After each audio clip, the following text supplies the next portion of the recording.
देव उठनी एकादशी की कथा। तुलसी विवाह कथा का महत्व। हिंदू धर्म में एकादशी का व्रत अत्यधिक महत्व रखता है। वर्ष में 24 एकादशियां आती हैं, जिनमें से प्रत्येक एकादशी का विशेष महत्व होता है और उनके अलग अलग फल बताए गए हैं। देव उठनी एकादशी, जिसे प्रबोधनी एकादशी भी कहते हैं, कार्तिक मास के शुक्ल पक्ष की एकादशी है। ऐसा माना जाता है कि इस दिन भगवान विष्णु 4 महीने के योग निद्रा से जागते हैं, इसलिए इसे देव उठनी एकादशी कहा जाता है।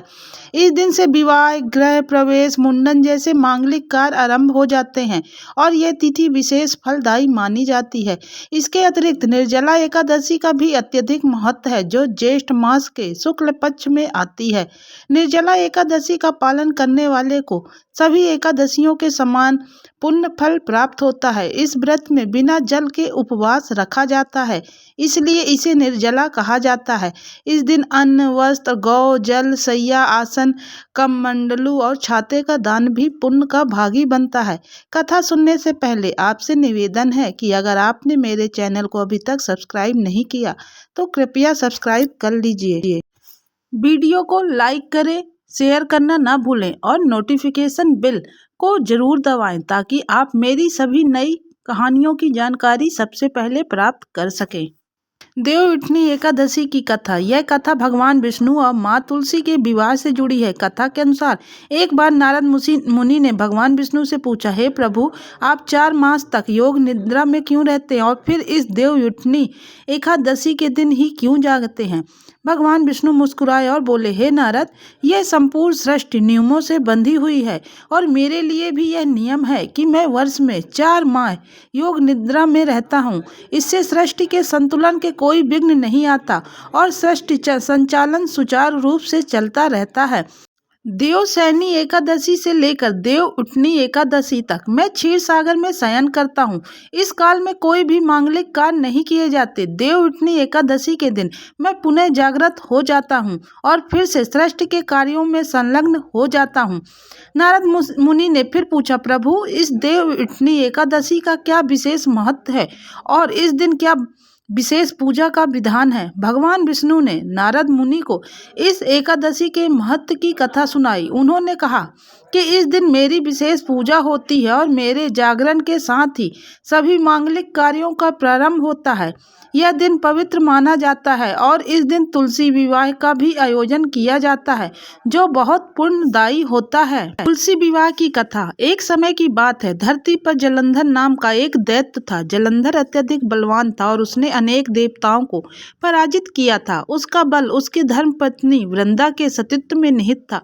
वृंदा अत्यंत पवित्र स्त्री थी और उसकी भक्ति के कारण ही जलंधर अपराजय बना हुआ था। जलंधर ने देवताओं के राज पर भी अधिकार कर लिया था और सृष्टि में अराजकता का माहौल फैलने लगा था। इससे चिंतित होकर सभी देवताओं ने भगवान विष्णु की शरण ली।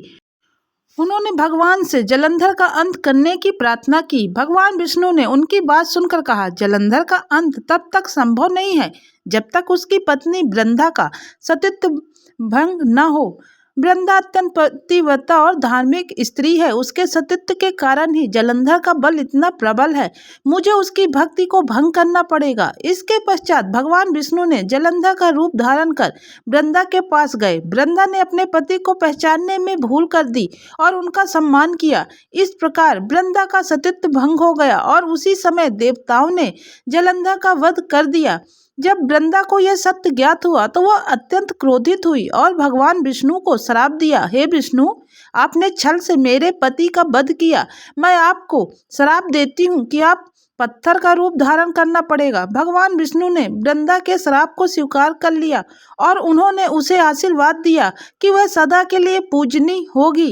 बाद में भगवान ने वृंदा के प्रति अपनी भक्ति प्रदर्शित की और कहा कि वह उनकी पत्नी तुलसी के रूप में पूजित होंगी। भगवान विष्णु ने वृंदा का सम्मान करते हुए उन्हें तुलसी का रूप प्रदान किया और कहा, हे वृंदा, अब से तुम तुलसी के नाम से पूजित होगी। मेरे हर पूजन में तुम्हारा विशेष स्थान होगा। तभी से तुलसी भगवान विष्णु को अर्पित की जाती है और देव उठनी एकादशी के दिन भगवान विष्णु और तुलसी के विवाह का आयोजन किया जाता है। इस दिन को अत्यधिक पवित्र माना गया है और जो भक्त इस दिन तुलसी विवाह का आयोजन करते हैं उन्हें विशेष पुण्य की प्राप्ति होती है। देव उठनी एकादशी की पूजा विधि। देव उठनी एकादशी के दिन सुबह स्नान करके व्रत का संकल्प लेना चाहिए। व्रती को भगवान विष्णु की पूजा करनी चाहिए और तुलसी विवाह का आयोजन करना चाहिए। इस दिन भगवान विष्णु और तुलसी का विवाह रचाया जाता है। एक बांस या मिट्टी के बर्तन में तुलसी के पौधे को स्थापित किया जाता है और उसके पास भगवान विष्णु की मूर्ति या शालिग्राम की स्थापना की जाती है। तुलसी और भगवान विष्णु को हल्दी, कुमकुम, फूल और चंदन से सजाया जाता है। साथ ही रंग बिरंगी चुनरी से तुलसी का श्रृंगार किया जाता है। तुलसी विवाह की रस्में भी वैसे ही निभाई जाती हैं जैसे समान विवाह में होती हैं।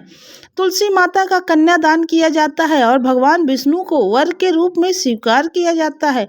विवाह के बाद भगवान विष्णु और तुलसी माता की आरती की जाती है और प्रसाद का वितरण किया जाता है।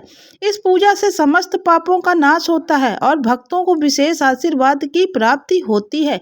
व्रत के फल और महत्व। देव उठनी एकादशी के व्रत का पालन करने से व्यक्ति के पापों से मुक्ति मिलती है और वह साक्षात विष्णु लोक में स्थान पाता है। भगवान विष्णु इस व्रत से प्रसन्न होकर भक्तों को मोक्ष का आशीर्वाद देते हैं। साथ ही इस व्रत से मांगलिक कार्यों में सफलता मिलती है। जो लोग अपने जीवन में स्थिरता, समृद्धि और शांति की कामना करते हैं उन्हें इस व्रत का पालन अवश्य करना चाहिए। कहते हैं कि इस व्रत को करने से संतान सुख, स्वास्थ्य और सुख समृद्धि की प्राप्ति होती है। वृंदा का भगवान विष्णु से पुनः मिलन।